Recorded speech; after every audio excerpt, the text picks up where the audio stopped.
It's Katie Rose, straight up with a twist. What's up, humans? This is Katie Rose, straight up with a twist. Thanks for joining me. Who has seen Hocus Pocus 2? Because I have. I loved it.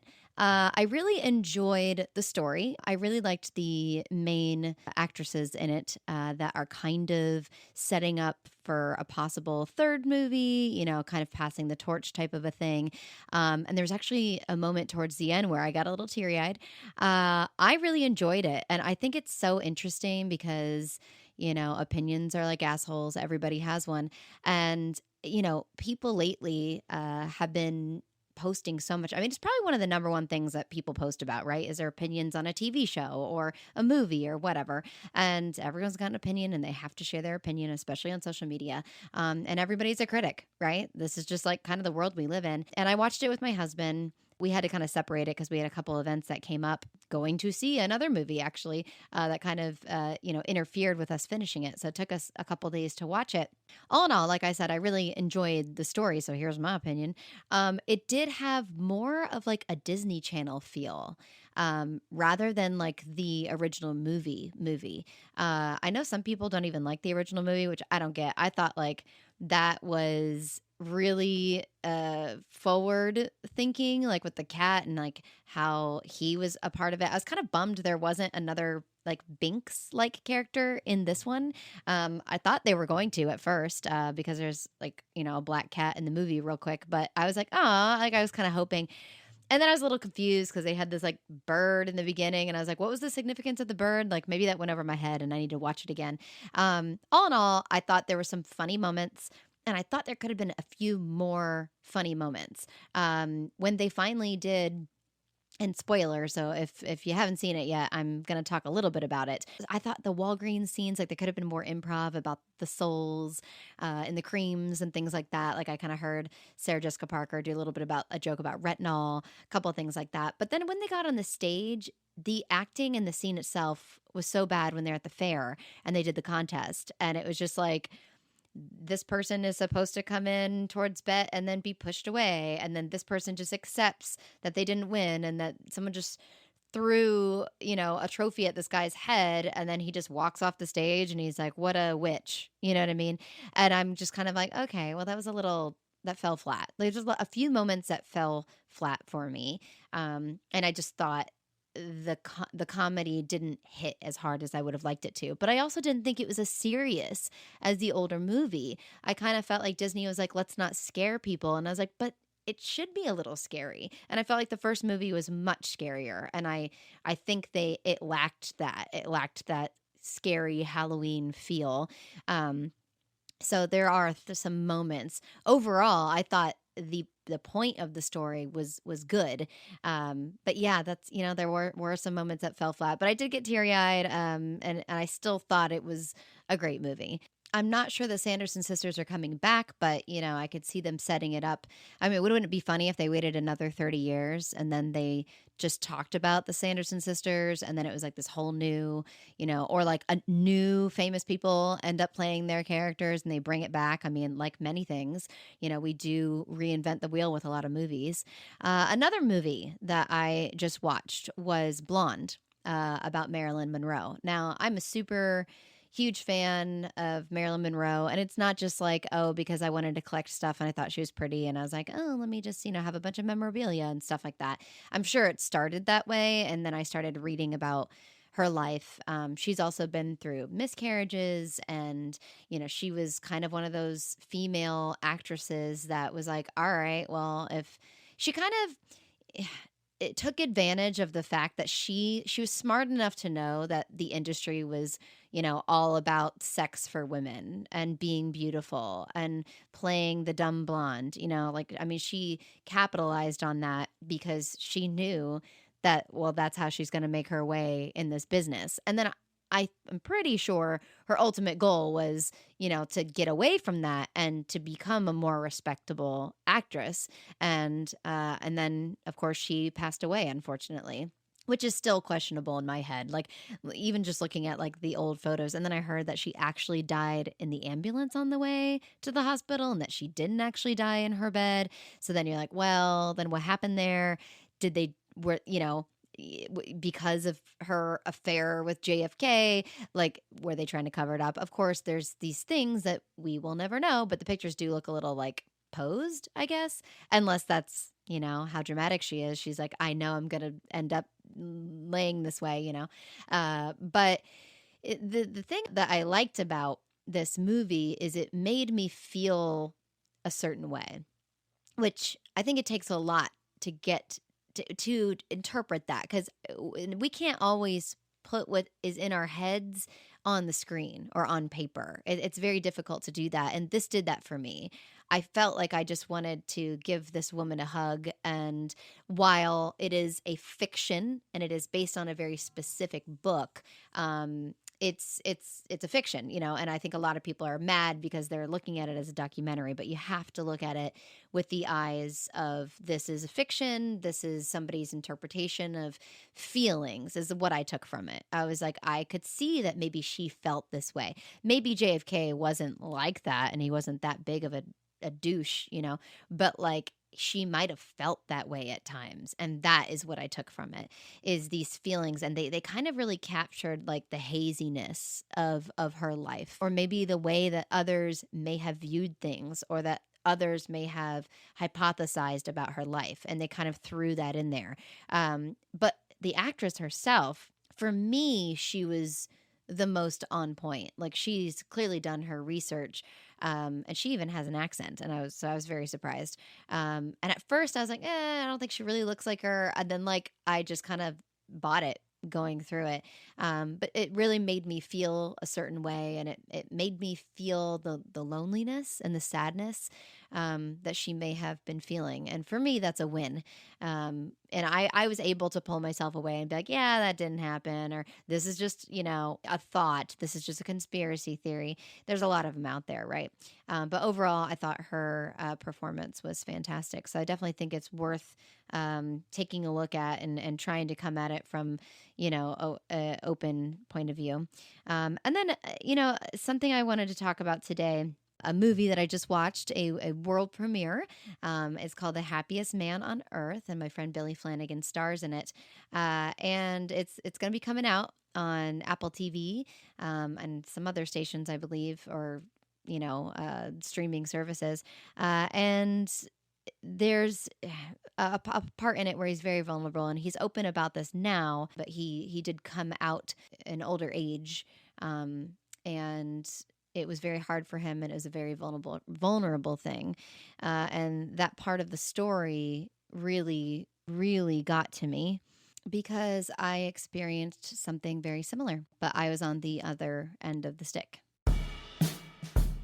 And your cocktail of the day is the Harvest Martini. This is going to be an apple cider brandy. This is going to be 1.5 ounces of Calvados, 1.5 ounces of Cardamaro Amaro, and 2 dashes of Angosta bitters, served in a chilled coupe glass and garnished with a Luxardo maraschino cherry. In these kind of situations, it's often inferred that the guy or whoever's coming out has it harder than the other person. Oh, they'll move on, they'll find somebody, but this person is having an identity crisis. And I think because of how strong I come off as a woman, people just assume I'm okay. And it was really hard for me. To this day, I'm not really sure that anybody knew how hard it was for me because of how I handled it. And I feel that's the hard part for my loquacious personality, is that I couldn't talk about it because I wanted to protect the feelings of the person that I was in love with. Now, the real way that I handled this was I locked myself in a dark room, which was our bedroom, for 5 days and hardly ate, while my mom tried to bring me food and my best friend came over, and I just cried in bed in the darkness with the blind shut, because I felt like I was having an out of body experience. I didn't feel like this was my real life. This couldn't possibly be. I felt like literally I had jumped into an alternate universe and God cast a spell. And I was like, this is not real life. This is not possible. I know this person. Like, there's just no way. Without giving too much detail, the people that know me know parts of this story, but it is something that happened to me, and I am open to talk about it with people. And I think it would be the same story if told on the other end, because it's what happened. And without giving the grave details, I had been on a wonderful adventure in Europe with my best friend, and I was having the time of my life, and I had saved up some money, and so I went, even though it was the poorest. Do not travel to Europe if you don't have money, which is what we did. And we were like stowaways on trains, and there's just ridiculous things that happen, like even getting our airplane tickets, and like we bought like train tickets, but they're like, but you don't have a seat. I'm like, well, what do you mean you don't have a seat? It's like how planes are booked today, which I don't even get that half the time. It's like right now, it's like, I understand how Southwest works, but now I feel like airlines are sort of doing the same thing. They're like, well, you don't have a seat. You just, hopefully you check in early enough and then you get a seat. Well, some of these airlines are doing this now. And I'm like, who decided this? That like, oh, your basic fare is like, oh, yeah, you could have a ticket on the plane, but you don't have a seat. So you might not get to sit next to your loved one. I mean, I was on a flight recently with JetBlue, and all of us were like, you will be, like, you're going to pay. And we paid above basic fare, but like, you will be assigned a seat, whatever. And you would assume they're going to assign you a seat with the person that you bought the ticket with. And it says there's two people here, so I will sit next to these two people because I'm booking it together. We are not separate. But no, they're like, oh, sorry, it's the day of, and we don't have two seats next to each other. And I'm like, what? How could this be? Like, why am I paying for a airplane flight, but not the seat? Like, that's ridiculous that they're separating these things. And on the recent flight, we found 4 families that were separated, and we all literally talked to each other and switched seats so we could all sit next to each other. How come we could do it, but the airline couldn't do it? Like, there's got to be a problem with like the algorithm, and like humans are not actually doing the jobs anymore. That it's like, their online program doing this, it's all digital and taking jobs from people, most likely. So that was ridiculous. And that continues to happen. But that happened to us in Europe, and we bought a train ticket, and they're like, oh, well, but you didn't buy a seat. And I'm like, well, where is it going to be? On the roof of the train? Like, what are you talking about? How is this separate? And so we didn't have seats, and it was all drama. Anyways, that trip is a whole nother story in itself, and it was hilarious. But while I was away, I was getting text messages. A friend of ours was throwing, RuPaul Drag Race party and wanted everybody to dress up. And I guess they convinced my boyfriend to go to it, and almost fiance, and to go to it and to dress up. And they were sending me photos, hurry up and get home. Katie, he might be turning on you. Ha ha ha ha. I mean, even his closest male, well, I shouldn't say all of his closest male friends. I still have suspicions that some knew in some capacity, which I'm not going to get into, but maybe 1 or 2 that might have known. But just based off information I found out later, and I was like, that's interesting. But even his closest buddies didn't really pick up on it. I mean, this was the kind of guy that liked to go to ale house and pound back some beers and watch sports and, cook on the grill. I mean, to me, that's, he was a manly man. Like, I don't know. But there really weren't that many signs. And it was not just a shock to me, but it was a shock to a lot of other people. Some people said like, oh, I always knew it or whatever. But, I think it was more people that were more heavily ingrained in the community. I was actually newer, especially to the theater community. So maybe there were things I didn't pick up on, early enough. Plus, when somebody shows you who they are and they say, I'm in love with you, I'm a straight person, you kind of take their word for it, otherwise, what are you doing? Like, go live your life. And so I came, they were sending me pictures of him dressed up in drag. I was like, oh, that's just funny. Like, whatever.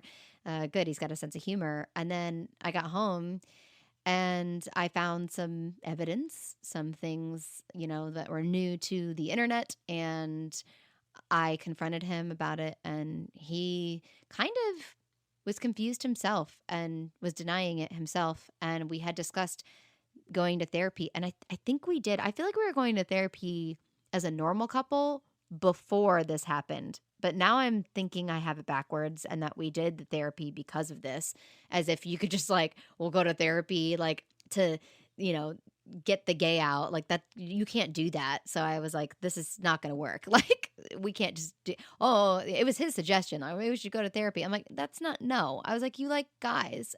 You know what is so wonderful? And I still can't believe I did it. There was some like, just, I only can express it as some godly presence that came over me. But as soon as first of all, like a movie, I dropped to my knees and grabbed my head. Like my whole body just like weakened because I was like waiting for a proposal. It was like we had been together for over 4 years. I'm like, it's happening. We had been talking about it. And we were planning a trip that weekend to Key West, of all places, which has a huge gay community there. And it was with my friends. I had booked the place. It was with a high school friend of mine. We were staying at her place. And, you know, that I thought was where he was going to propose to me. And I was all excited. It was like 2 trips back to back. I'd gotten back from Europe and then we were planning that.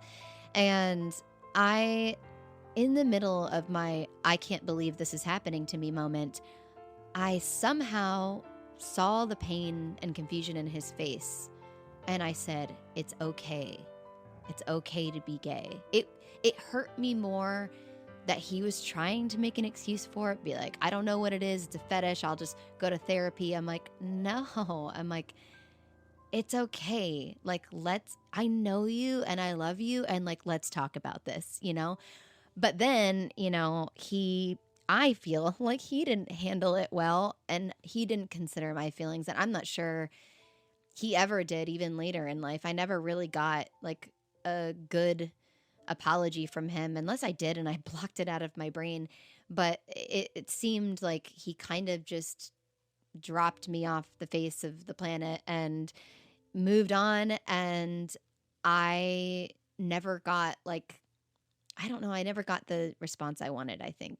You know, I know he admitted that he always loved and cared about me and like it was real from that aspect. Because I totally believe that that's true. I totally believe like if, you know, a man is, you know, committing to a woman, like there's got to be some sort of love there, regardless of what their sexual preference is. And so I truly believe that. I definitely know that he loved me. Like, and anybody who knew us as a couple knew that as well. So that's not, you know, even a question whatsoever. That's not in review. Ooh, I need a moment here. I didn't know this was gonna like, ooh, I'm reliving it. I'm reliving it. Now, this was a man who was also married before. He was married to his high school sweetheart. I think they were together for like 9 years, which kind of sets you up for that, right? It's like, okay, why did it take him so long to actually propose? All the friends were like, what are you doing, bro? Like, what are you doing? And I think that's why he held out. He's like, how long can I do this? And then he felt like, I have to get married. Like, I guess this is what I need to do. I can't, you know, I'm not ready to come out yet. And then I was kind of the distraction.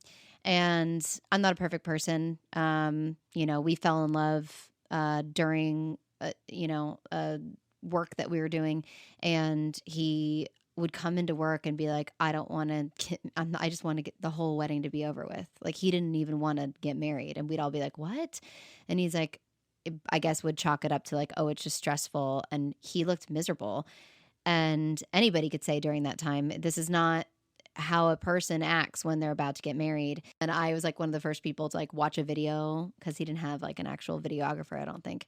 And so I wasn't invited to the wedding. I was actually mad that I wasn't invited to the wedding because I was like, I just thought we were super close friends. Like I mean, it's like it was one of those denial things. Like I knew we had a connection and we hung out a lot, but like I didn't actually, I wasn't sure that I was in love with him either. I was just like, well, we can't because you're getting married tomorrow. You know, like, what are you talking about?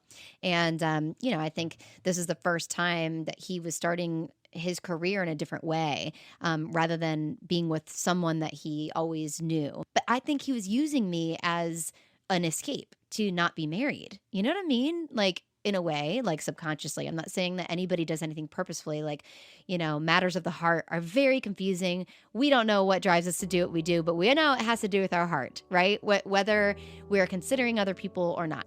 And watching that video footage, like a couple days, a week after the wedding, was just torture.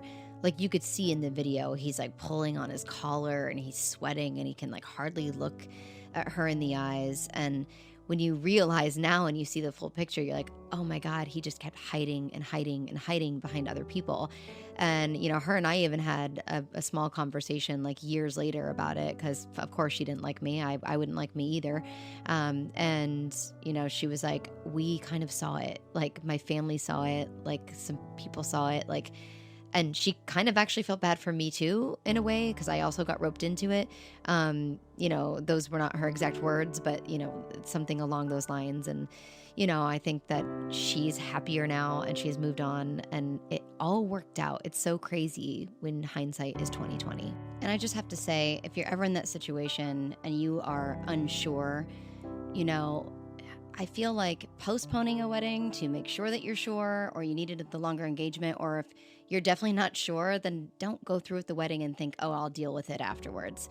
I think it's worse that way. I mean, monetarily and for your friendships and for your loved ones. I think even though it seems like, oh my God, I can't just cancel the wedding, when you're going to the altar and making a promise to someone, it's like, oh, like you realize, like when you're at the altar, and I could tell in the video, is like, oh, I should have stopped this before I did this, because you are making this huge promise and then breaking it, and that's gonna mess with your heart more than saying I can't go through with this. And eventually, he started putting in the papers, and then he needed a place to live, and we moved in with one of my really close friends, a girlfriend of mine, and we started our relationship. And we were together for 4 years.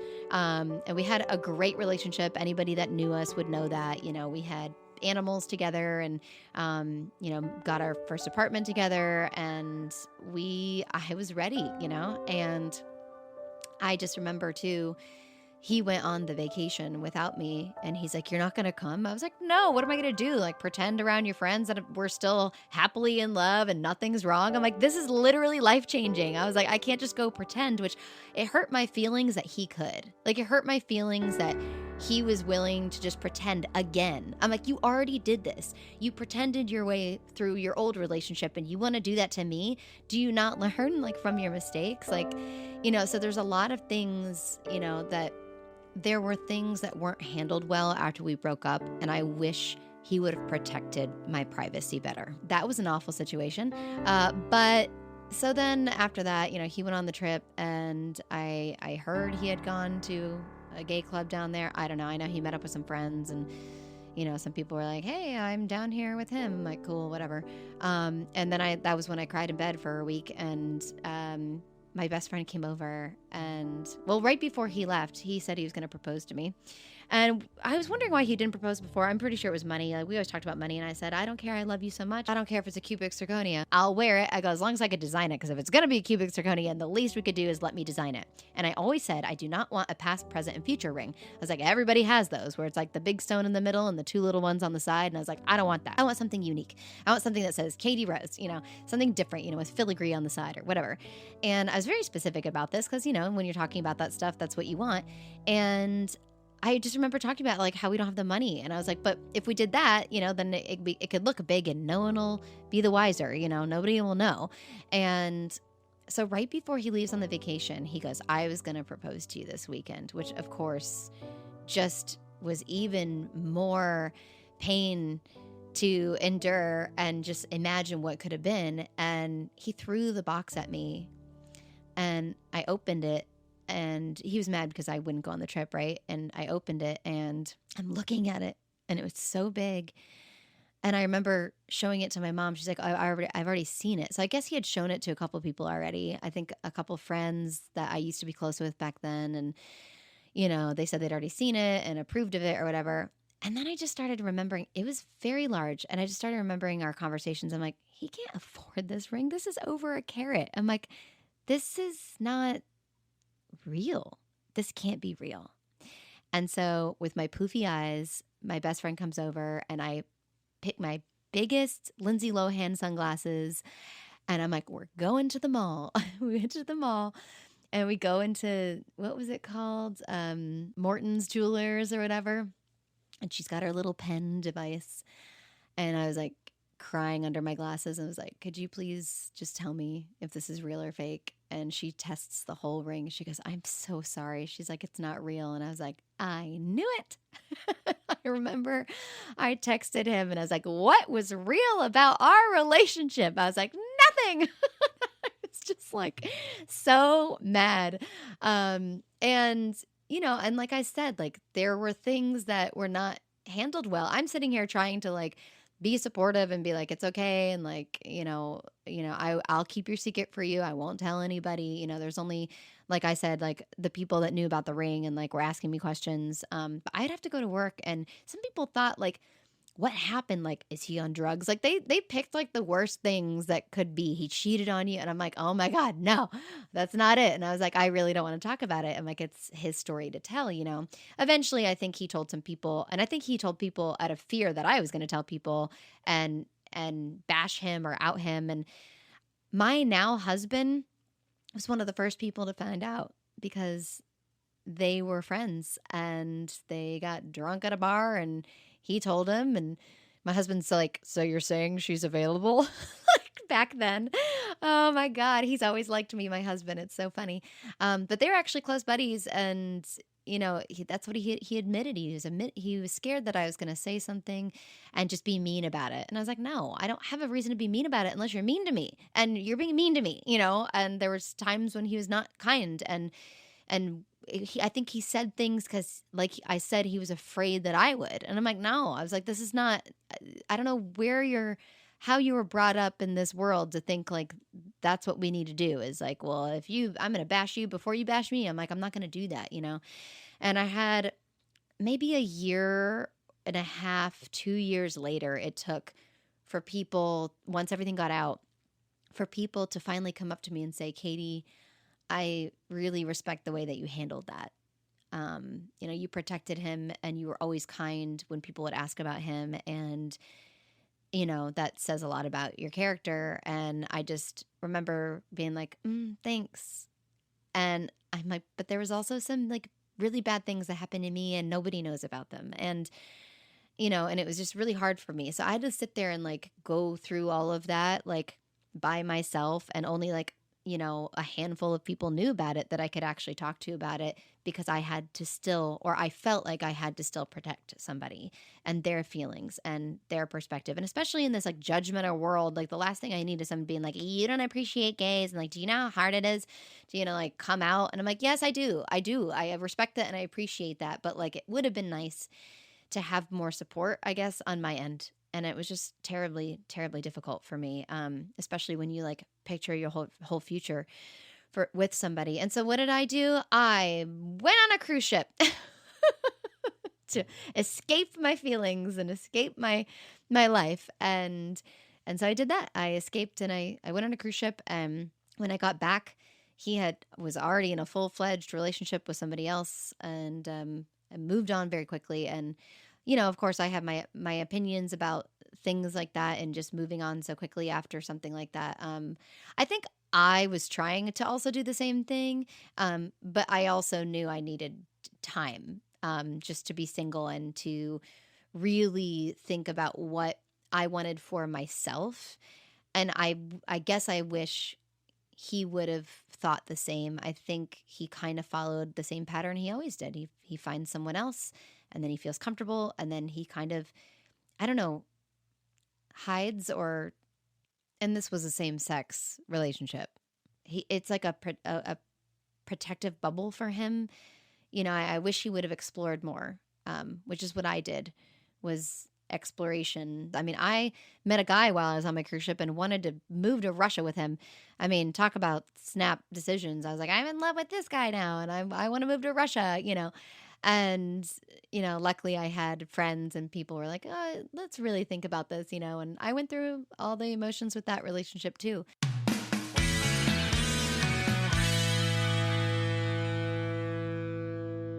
it really is therapeutic to talk about it, um, because I like to think that people are more open to seeing the woman's perspective too.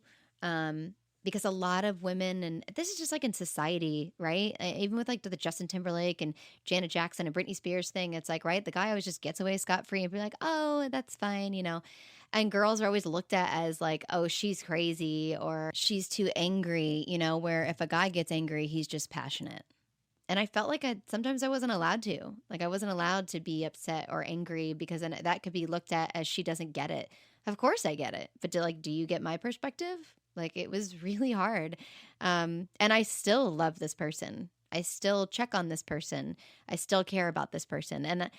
And that's going to go into probably next week's episode, which I've been really holding back on because I don't want anyone to think that like, you know, I'm just still in love, but you can still like have feelings for other people and be married. You know, you can still love and care about, especially people that like you, once you like put a piece, that's why they say it's a piece of your heart. Like when you put a piece of yourself, you know, into somebody's life for so long, like how could you possibly just be like, I hate that person now? Like you can't do that. Like I remember so many wonderful things from that relationship, you know, and I don't know. I don't know if that's a personality thing or if like because I always feel like a lot of women I talk to, they're like, oh, I hate my ex. And I'm like, why? I'm like, you picked him. To me, that's a reflection of your character. Like, what do you mean?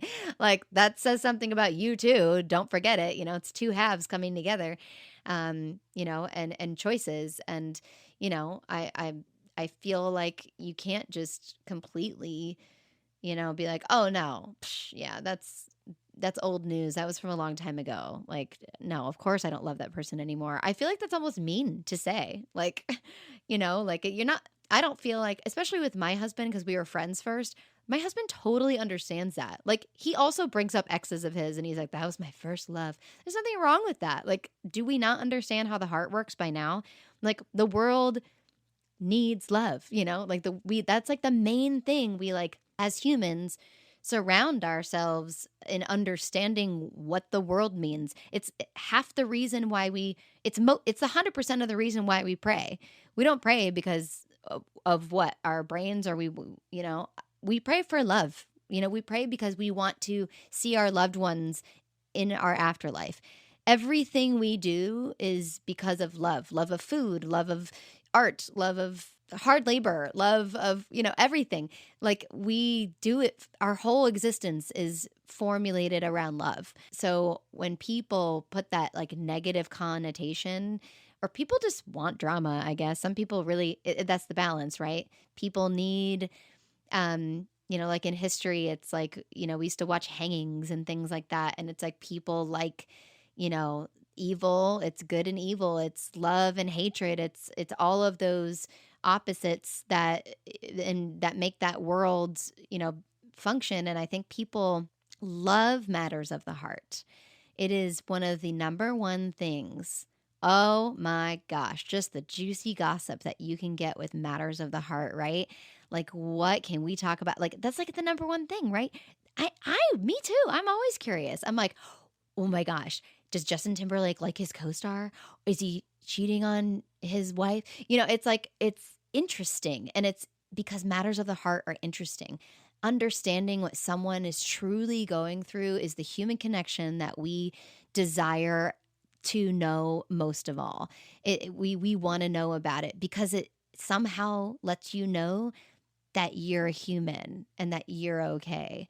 You know, I wish we didn't have the evil side of things because people will use matters of the heart for evil ways, which is the bad thing. But like that's why I get like offended when people think like, you know, oh, she's up to no good. I'm like, no, I just, you know, I care about the people that I used to love or that I had feelings for in my past. It doesn't mean I'm going to do anything, you know, it just like, you know, like cheating and things like that. You know, some people ignore it, right? This is kind of what I talked about in my last episode. It's like when you ignore your emotions, I think that's when you can, you know, make bad choices. But I just wanted to do this episode to explain that there's always two sides to the story. And I think it's very important to be open minded and not be so judgmental because there's always going to be two sides. And that's where I say that it's better to be curious than cocky, because I've always done that. If I have a question about something, I go to the horse's mouth. People will talk, people will say things, people will gossip, and, gossip can be good, gossip can be bad. But it's great to hear somebody's perspective and just to be open-minded about it, rather than being like, oh, I heard this one perspective and oh my gosh, is that what it is? And it's like, and you've decided in your head that that's it. Like, no, like, I think it's more interesting to get the full story, right? Isn't that what movies are about? It's about getting like both angles and seeing it. That's why I love movies so much, is because you aren't just seeing one person's side.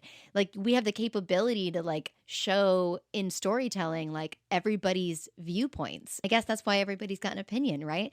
Just circling back to movies, and when we watch movies and people's opinions, like, I watched that entire episode of or series of Uncoupled with Neil Patrick Harris, because I love him and I think he's funny, and he's come to see our show so many times because he loves our show and he loves theater and he's very supportive. And people have different opinions about that, even in the gay community. And that's something else I, really want to discuss, is just different perspectives on, actually being a part of that community, and what you think of that storytelling, and then coming from a heterosexual viewpoint on the take of it. I loved the show. There were certain things that I was like, oh, like, is why, and it kind of opened up as to like, why is the community so forward in certain ways? And I've had some same sex gay men come up to me and say, I didn't like how they depicted that, or I am not this way in that community either. So it's interesting to see that there's different sides within the community and then in the heterosexual community as well. But overall, it was kind of eye-opening. I liked the way that he handled a lot of situations. And I overall enjoyed the comedy and just the storytelling. So I hope that they do a season 2, because I do love Neil Patrick Harris. And maybe that will be more, maybe they will like, tap into more of those like uncomfortable conversations in the community as well, which I think is good. I think it's important. And I think it's important that we are also showing the world just we're getting there. We are getting there with, being open. There's, more representation in storytelling, and it really makes me overjoyed that there's so much representation. I guess I did go into a little bit of extra detail today, but a lot of times I felt like I had to be silenced. A lot of times I felt like I was not allowed to tell my part. I wasn't allowed to share that, or else I'd be mean or something. And I was like, right. But like, I also didn't get like the love and support that I was really like, needing at certain periods of time. And I always felt, and there are certain parts of this that I didn't express. There's certain really awful details. There's a few I could think of, where I didn't get the support that I so needed. And in fact, people capitalized off my misery. And also, when I was in cruise ship rehearsals, I had a role in the show where I was playing a girl who was getting married. And there were several times I had to leave the room to go use the restroom and cry, and then come back and do rehearsal. And I didn't know anybody there, so it's not like I could like lean on them for support. Like, they were brand new people that I was just meeting. So I was like, really to myself and just trying to get through this hard time. And I don't think they shouldn't know. They didn't know what was going on with me, but it was just so hard for me to get through those rehearsals and just like be like, oh, okay, I just left my former life and now I'm here playing a girl who's getting married and singing about it. Like, I cried so many times doing that song. I'm still sitting here telling the story and being respectful, and, part of me just wants to, scream certain things from the rooftops, but all in all, that's not really what it's about, and it's not going to further anything for my life. And I think that's the maturity that comes out of going through life experiences like that. It's like, how is this going to help me now? It's not going to, but it does make you stronger, and it does make you wiser, and it does allow me, because when I was put in this I was in the part that I kind of was stuttering about earlier. I was stuck in kind of a Me Too moment, and I didn't know how to protect myself. I didn't know how to defend myself because I was being blackmailed. And I was like, it was one of those, if you do this, I'll do this moments. And I felt frozen.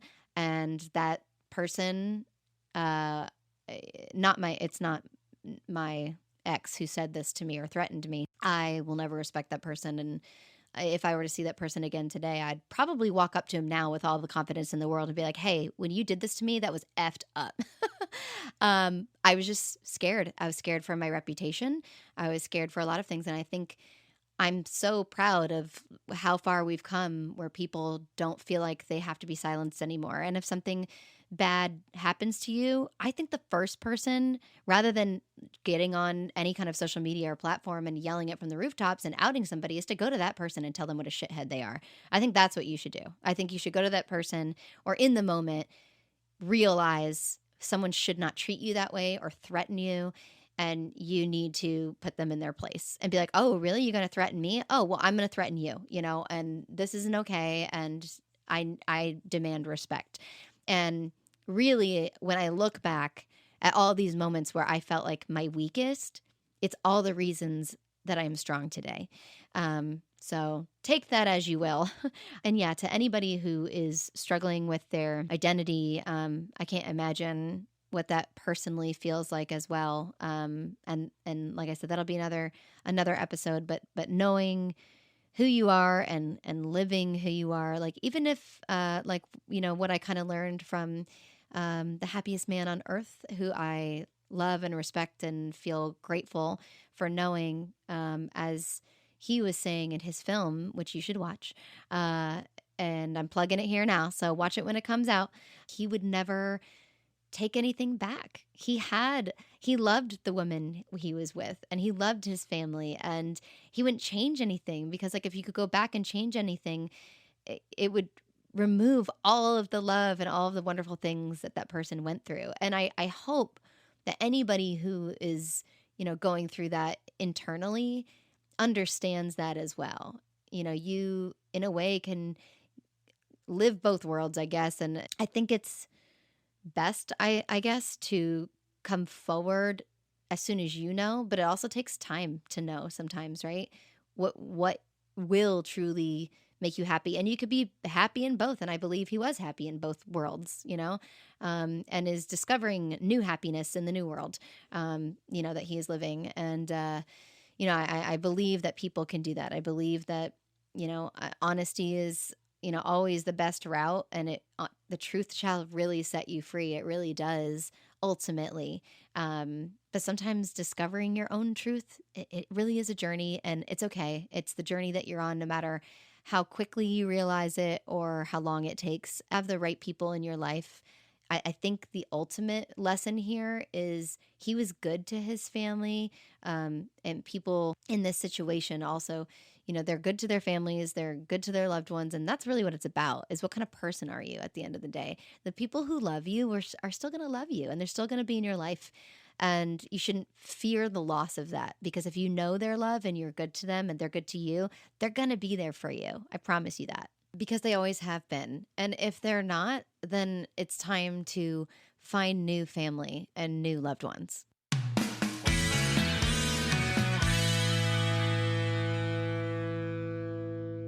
Recently, I had gone to sing at a live karaoke style musical night. And there's a live pianist, and you sign up, and it's kind of like a little competition. I wasn't really sure how it was going to go. It was my first time, and I hadn't sang in front of my peers or that many people in a very long time. And the week before, I had tried the song, and it went really well.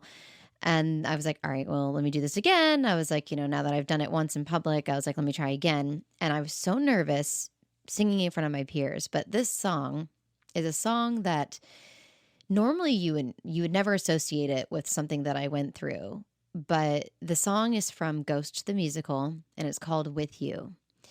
And it is about somebody dying and them not being with you anymore. And I could never, for years, I could never at home when I'm practicing by myself, like not even in front of anybody, I couldn't get through the song without crying.